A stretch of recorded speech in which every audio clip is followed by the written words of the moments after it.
YouTube के channel पे आप सभी साथियों का एक बार फिर से स्वागत है। मेरा नाम है ऐश्वर्य अग्रवाल। आजाद CGPSC एकेडमी की टीम की तरफ से आप सभी को बहुत बहुत धन्यवाद, क्योंकि आज हमारे चैनल के 1000 सब्सक्राइबर पूरे हो चुके हैं दोस्तों, और यह आपके सहयोग और प्यार से ही संभव हो सका है। और इस प्रकार हम काफ़ी ज़्यादा प्रेरित भी हुए हैं आपको अच्छा से अच्छा कंटेंट और विषय वस्तु देने के लिए। इसी प्रकार अपना सपोर्ट बनाए रखिएगा, ज़्यादा से ज़्यादा इस परिवार को बड़ा करने की कोशिश कीजिएगा, सो दैट हमको आगे भी प्रेरणा मिलती रहे और हम आपके लिए अच्छा से अच्छा कंटेंट ला कर दे सकें, और इसी प्रकार हम अपनी क्लास को निरंतर रूप से चला सकें आप लोगों के लिए। ठीक है, तो एक बार फिर से मैं आपको धन्यवाद कहना चाहूँगा आप सभी साथियों को। चलिए आज का टॉपिक हम शुरुआत करते हुए छत्तीसगढ़ GS के अंतर्गत जो हमारा खनिज टॉपिक चल रहा था उसको हम पूरा करने की दिशा में आगे बढ़ते हैं और बात करेंगे बस्तर संभाग के अंतर्गत आने वाले बचे हुए 2 जिले दंतेवाड़ा और सुकमा जिलों की। ठीक है, तो क्या क्या देख रहे थे? जिलेवार खनिज औद्योगिक क्षेत्र, तहसील व्यवस्था, राष्ट्रीय राजमार्ग, इस प्रकार हम क्लब करके देख रहे थे। यह लास्ट लेक्चर होगा इस टॉपिक से संबंधित और इस प्रकार यह टॉपिक पूरा हो जाने वाला है। एक और मैं बात बताना चाहूँगा, यह जो टॉपिक है CGPSC में इंपॉर्टेंट होने के साथ साथ ACF की परीक्षा के लिए भी बहुत ही ज़्यादा महत्वपूर्ण है। ठीक है, ACF में बहुत सारे प्रश्न जो हैं इसी टॉपिक से उठाता है कि कौन सा खनिज किस क्षेत्र से संबंधित है। तो जो भी दोस्त ACF की तैयारी कर रहे होंगे इस पूरी सीरीज़ को, खनिज वाले वीडियो सीरीज़ को काफ़ी अच्छे से देख के नोट कीजिएगा दोस्तों, क्योंकि आप अगर प्रश्न पत्र उठा के देखें 2016-17 के, आपको 5 से 6 प्रश्न खनिज के क्षेत्र से पूछा हुआ है। ठीक है, चलिए, तो ये है बस्तर संभाग जिसके हमने 5 जिले पिछले वीडियो में कवर किया था। वो था कांकेर, नारायणपुर, बीजापुर, कोंडागांव और बस्तर। आज के वीडियो में हम बचे हुए 2 जिले दंतेवाड़ा, यह जो दिख रहा है दंतेवाड़ा, और ये सुकमा जिला कवर करने वाले हैं। मतलब कहाँ से कहाँ तक है? ये हम बाउंड्री देखें, ये आपका है दंतेवाड़ा, और ये जो है आपका यहाँ से यहाँ तक, ये यहाँ से यहाँ तक, ये है आपका सुकमा जिला। ठीक है, तो इन दोनों को कवर करने वाले हैं। इस तरीके से हम मैप का रिप्रेजेंटेशन भी देखते आए हैं, किस तरीके से ब्लॉक डायग्राम के थ्रू किसकी सीमा किसको छूती है, वो भी सारी चीज़ें कवर हो चुकी है। चलिए आगे बढ़ते हैं और दंतेवाड़ा की बात करते हैं। दंतेवाड़ा के अंतर्गत आने वाले तहसीलों को देखते हैं पहले। चलिए देखिए, सबसे पहला तहसील, ये रास्ता मैंने आपको बताया था पिछले वीडियो में, याद होगा, जो गीदम से होते हुए जगदलपुर, यहाँ पर क्या है जगदलपुर, ठीक है, की तरफ जाता है। तो देखिए पहला तहसील आपको इस रास्ते में जाते हुए मिलेगा क्या? गीदम। आगे जाएंगे तो थोड़ा सा ऊपर की तरफ बड़े बचेली। ठीक है, एक तहसील होगा कटे कल्याण। ठीक है, ये तहसील है। जिला मुख्यालय होने के साथ साथ दंतेवाड़ा भी एक तहसील है। ठीक, तो इस प्रकार इसके अंतर्गत, अच्छा एक और तहसील रह गया यहाँ पर कुआकोंडा। तो इस प्रकार दंतेवाड़ा के अंतर्गत कुल 5 तहसील हो गए। फिर से एक बार नाम लेंगे, गीदम, यहाँ दिख रहा है कुआकोंडा, आगे बढ़ेंगे बड़े बचेली, नीचे आएंगे कटे कल्याण, और दंतेवाड़ा जिला मुख्यालय होने के साथ साथ खुद एक तहसील। तो इस प्रकार दंतेवाड़ा के अंतर्गत 5 तहसील होंगे। चलिए, खनिज क्षेत्र की दृष्टि से, औद्योगिक क्षेत्र की दृष्टि से कहा जाए तो दंतेवाड़ा जिला काफ़ी ज़्यादा महत्वपूर्ण है। देखते जाइएगा। खनिज के तौर पे हम बात कर लेते हैं। पहले ऊपर से नीचे की तरफ चलेंगे। ऊपर में आपको GT दिखाई दे रहा है, और GT मतलब होता है ग्रेनाइट। ग्रेनाइट क्षेत्र के रूप में एक ही क्षेत्र आपको याद रखना है दंतेवाड़ा जिला से संबंधित, और वो है भूसारास। क्या है? भूसारास ग्रेनाइट।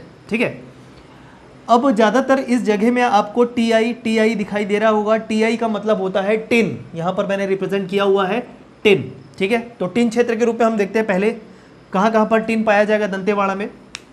नया एक खनिज आपको देखने को मिल रहा है पहली बार, और मुख्य रूप से कहना चाहिए या एकमात्र जिला टिन के रूप में याद रखना है आपको, वो है दंतेवाड़ा। ठीक है, तो इस तरीके से एकमात्र नहीं कहूँगा, क्योंकि दंतेवाड़ा के साथ साथ सुकमा भी मिलेगा। मतलब ये जो 2 जिला देख रहे हैं, इन्हीं 2 जिलों में एक नया खनिज हमको इंट्रोड्यूस हुआ है, वो है टिन। तो 2 जिले दंतेवाड़ा और सुकमा दोनों को टिन के रूप में याद रखना है।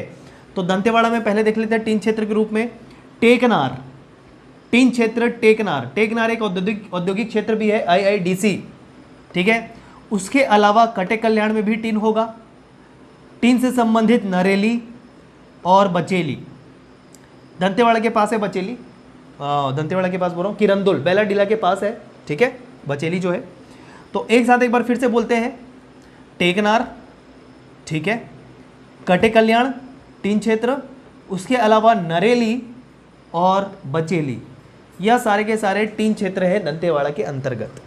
इसके अलावा और कौन सा खनिज पाया जाएगा, तो सबसे पहले आपको याद रखना है एनएमडीसी का नाम, national mineral development corporation, NMDC, केंद्र सरकार द्वारा स्थापित किया गया यह उद्योग है दंतेवाड़ा के अंतर्गत, जिसके द्वारा लौह अयस्क प्राप्त किया जाता है।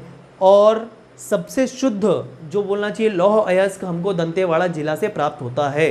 छत्तीसगढ़ प्रदेश का सबसे शुद्ध लोहा दंतेवाड़ा के अंतर्गत प्राप्त होता है, एनएमडीसी द्वारा निकाला जाता है और विशाखापट्टनम में सप्लाई करके विशाखापट्टनम से जापान को निर्यात किया जाता है लौह अयस्क का।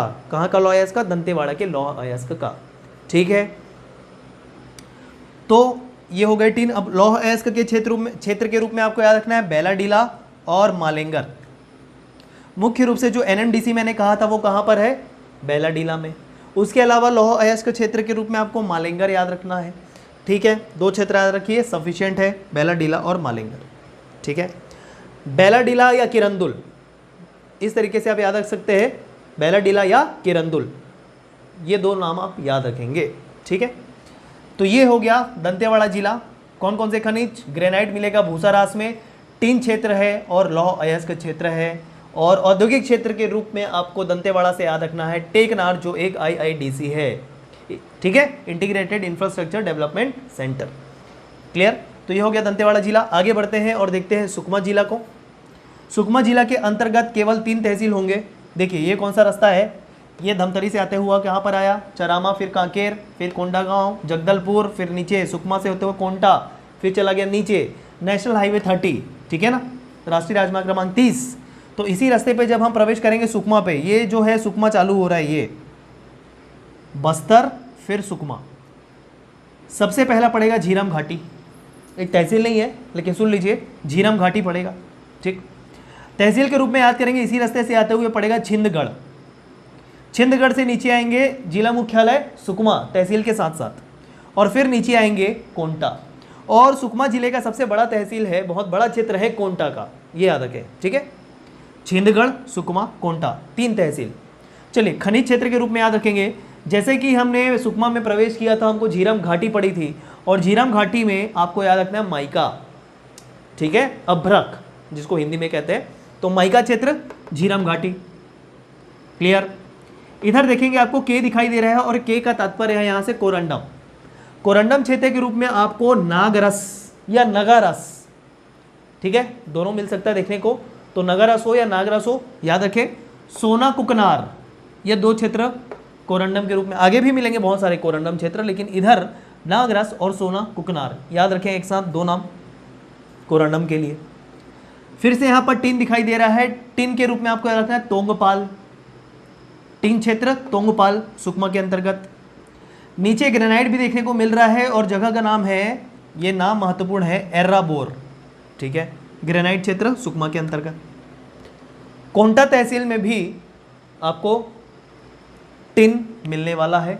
ठीक है, आगे देखते हैं टिन क्षेत्र के रूप में इतने सारे नाम याद करने पड़ेंगे, चित्तलनार, मुंडपाल, चियूरवाड़ा, गोविंदपाल, कच्चीरास और बेरुकापल्ली, यह सारे टीन क्षेत्र हैं। देखिए कितने सारे टीन क्षेत्र, फिर से पूरे टीन क्षेत्र एक साथ याद करते हैं। टीन क्षेत्र के रूप में तोंगपाल याद रखना है, कोंटा याद रखना है, चित्तलनार, मुंडपाल, चियूरवाड़ा, गोविंदपाल, कच्चीरास और बेरुकपल्ली, ये टीन क्षेत्र है सुकमा के अंतर्गत। दंतेवाड़ा के अंतर्गत कटे कल्याण, नरेली, टेकनार, बचेली। क्लियर है? इसके अंतर्गत ग्रेनाइट कहाँ पाया जाएगा? एक ही क्षेत्र याद रखना है, एर्राबोर काफ़ी होगा, ग्रेनाइट क्षेत्र सुकमा में। फिर से बात करें कोरंडम की, नगारस या सोना कुकनार, मतलब या नहीं, नागरस या नगारस और सोन कुकनार।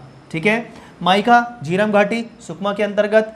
अन्य 3 क्षेत्र के रूप में चित्तलनार, मुंडपाल, चियूरवाड़ा, गोविंदपाल, कच्चीरास और बेरुकपल्ली।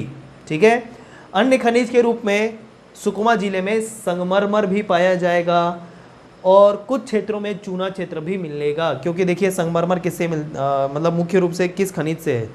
ठीक है, तो एक तरीके से देखें कि संगमरमर जो है वो मेटामॉर्फिक रॉक होता है, कायांतरित चट्टानें होती है, जो एक प्रकार से चूना ठीक है, चूना ही इसका मेन इंग्रेडिएंट रह सकता है, हम मान सकते हैं। कैल्शियम, ठीक है, तो कैल्शियम से एक प्रकार से चूना पत्थर भी बनेगा, संगमरमर भी बनेगा, डोलोमाइट भी रहेगा।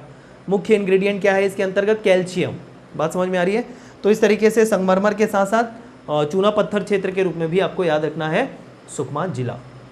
क्लियर है? तो ये हो गया पूरा सुकमा जिला कवर, तहसील भी देख लिया, सारे खनिज भी हमने देख लिए।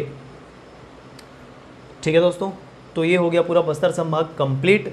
कुछ अन्य इन्फॉर्मेशन में देखते हैं इन दो जिलों से संबंधित, जैसे कि भारत में सबसे बड़ी मशीनीकृत लौह अयस्क की जो खान है वो बैलाडीला में है, जो दंतेवाड़ा में है, मैंने बताया था। शुद्ध लौह अयस्क के साथ साथ आपको सबसे बड़ी मशीनीकृत लौह अयस्क खान जो है वो बैलाडीला याद रखना है। भारत की, किसकी? भारत की, क्योंकि एनएमडीसी है, ठीक है ना।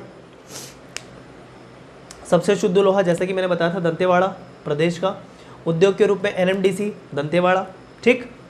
बोधघाट जल विद्युत परियोजना दंतेवाड़ा के अंतर्गत आपको याद रखना है, बहुत ही ज़्यादा महत्वपूर्ण है। बोधघाट जल विद्युत परियोजना 125 मेगावाट के 4 यूनिट है, कुल मिलाकर क्षमता हो जाएगी 500 मेगावाट की। क्लियर है? तो ये हो गए पूरे दोनों जिले कवर, साथ ही साथ बस्तर संभाग कवर, और इस प्रकार से पूरा छत्तीसगढ़ हो गया समाप्त खनिज औद्योगिक क्षेत्र और तहसील व्यवस्था के वीडियो सीरीज़ के अंतर्गत। काफ़ी ज़्यादा महत्वपूर्ण है, क्रमागत रूप से चलिएगा, ऐसा नहीं कि कोई भी वीडियो बीच से उठा के देख लें, ऐसा बिल्कुल नहीं कीजिएगा, ठीक है। सबसे अच्छा तरीका ये है याद करने का कि सबसे पहले वीडियो देखें, साथ साथ याद करने की कोशिश करें, और फिर बिना देखे इसे सेम जैसे मैंने रिप्रेजेंट किया है ब्लैंक पेपर में आप रिप्रेजेंट करते हुए उस क्षेत्र को लिखने की कोशिश कीजिएगा। क्लियर है? तो काफ़ी ज़्यादा महत्वपूर्ण टॉपिक है दोस्तों। हो सकता है पढ़ने में थोड़ा सा बोर लगे आपको ये टॉपिक, लेकिन जब आप प्रश्न उठा के देखेंगे, चाहे CGPSC हो या ACF हो, बहुत ही ज़्यादा प्रश्न इस टॉपिक के अंतर्गत पूछे गए हैं। और ये स्ट्रेट फॉरवर्ड जो मटेरियल हमारे पास अवेलेबल है, इसको एग्ज़ाम में छोड़ के जाना बिल्कुल भी बोलना चाहिए कि समझदारी नहीं होगी। क्लियर है? क्योंकि सारी चीज़ें मैंने आपको बता दिया है, डीप से डीप सभी क्षेत्रों के नाम खनिज के साथ और औद्योगिक क्षेत्र उद्योग के साथ। चलिए, कुछ अन्य इन्फॉर्मेशन के रूप में मैंने ये लिख रखा है कि छत्तीसगढ़ शासन की प्रमुख नीतियां जो है उद्योग को लेकर, कृषि को लेकर कौन कौन सी नीतियां चलाई जाती है, वो काफ़ी ज़्यादा महत्वपूर्ण है। एक ना एक प्रश्न छत्तीसगढ़ CGPSC से रिलेटेड पूछा ही जाता है इन 6 पॉइंट से। इस 6 पॉइंट से एक ना एक प्रश्न किसी भी एग्जाम में आपको मिलेगा ही, CGPSC से संबंधित या छत्तीसगढ़ से संबंधित, जिसमें छत्तीसगढ़ का पोर्शन होगा। चलिए बात करते हैं कौन कौन सी नीतियां चलाई जाती है छत्तीसगढ़ शासन द्वारा। सबसे पहले देखिए ऑटोमोटिव उद्योग नीति, ठीक है। ऑटोमोटिव उद्योग नीति 1 नवंबर 2012 से शुरुआत हुई थी और 31 अक्टूबर 2017 पे खत्म हो गई। मतलब यह जो नीति है वर्तमान में संचालित नहीं है, समाप्त हो चुकी है। लेकिन याद रखना है कि कब से कब तक चलाई गई थी। ऑटोमोटिव उद्योग नीति जो है 1 नवंबर 2012 से 31 अक्टूबर 2017, ठीक है। ऑटोमोटिव मतलब वाहन से संबंधित जो भी नीतियां हैं, ठीक है, वाहन से संबंधित जो उद्योग होंगे, गाड़ियों से संबंधित जो उद्योग होंगे, उनसे संबंधित नीति, ठीक है। तो 1 नवंबर 2012 से 2017, पहले तो आप याद रखिए, देखिए जो भी नीतियां रहती है अधिकतर 1 नवंबर से शुरुआत होकर 31 अक्टूबर तक चलती है। मतलब बात करें क्या, पूरे 5 साल। तो 5 साल पूरा कब होगा? जब 1 नवंबर से कोई भी चीज़ शुरुआत होगा, और अगले 5 साल कब तक? 31 अक्टूबर तक, है ना, क्योंकि 31 अक्टूबर के बाद फिर से 1 नवंबर आने वाला है, ठीक। तो मुख्य रूप से 1 नवंबर से 31 अक्टूबर आप डेट याद रख लीजिए। कितने नीतियों की? शुरू के 4 नीतियों की, ठीक है। 1 नवंबर से 31 अक्टूबर। सबका सन अलग अलग है, जैसे ऑटोमोटिव की 2012 से 17, अब इस प्रकार याद रख सकते हैं।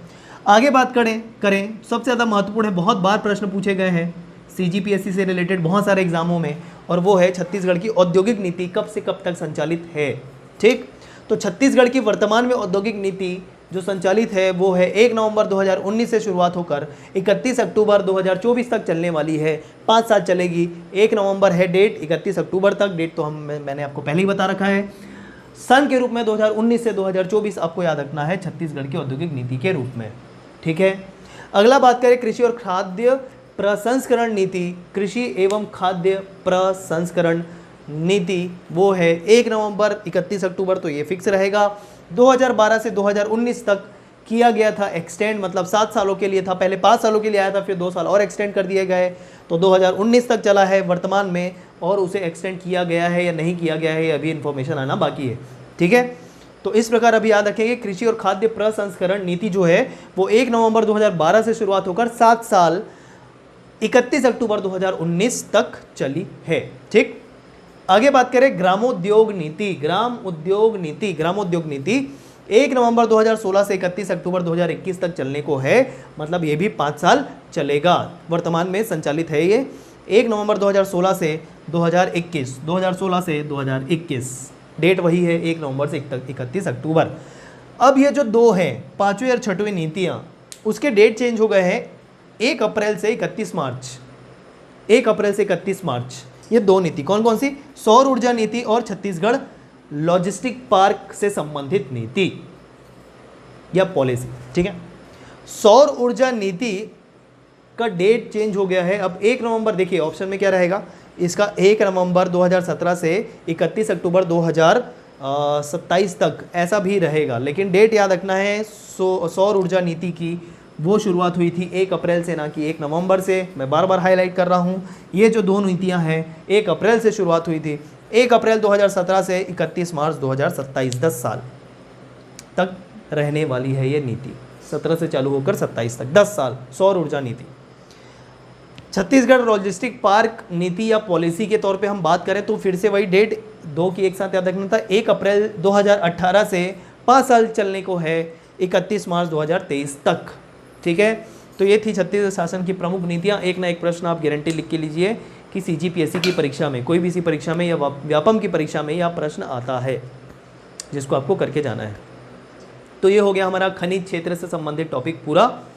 खनिज के क्षेत्र में जो डेटा वाला पोर्शन है, जो इकोनॉमिक सर्वे से रिलेटेड होगा, उसकी अलग से वीडियो सीरीज बना दी जाएगी। मतलब खनिज के संबंध में, मतलब कोयला हो गया, लौह अयस्क हो गया, चूना क्षेत्र हो गया, इसके पिछले साल से बढ़ोतरी हुई है या वृद्धि दर कितनी है और रिवेन्यू कितना प्राप्त हुआ है, कितनी बड़ी है, ये सब अलग इकोनॉमिक सर्वे के अंतर्गत आता है, जिसको मैं अलग से आपको बना के दे दूंगा। ठीक है दोस्तों, तो चलिए छत्तीसगढ़ के संबंध में कुछ नए टॉपिक की शुरुआत करेंगे अगले वीडियो में। मिलते हैं, धन्यवाद।